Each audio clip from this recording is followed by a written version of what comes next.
Adorable Hiccup. God, stop it. Stop it.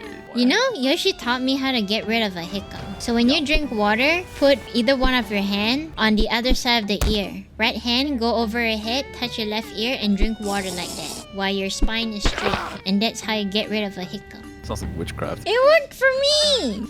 I swear I'm not joking, it's the truth! Let me just wrap my hands around my neck and just... No! Yoshi, I have a serious question. Yes. So you said when I have a hiccup, you know, to do the silly thing, right? Yeah, were you the one who invented it? Who told you it? Okay. From your friend? Do you trust your friend? I don't know.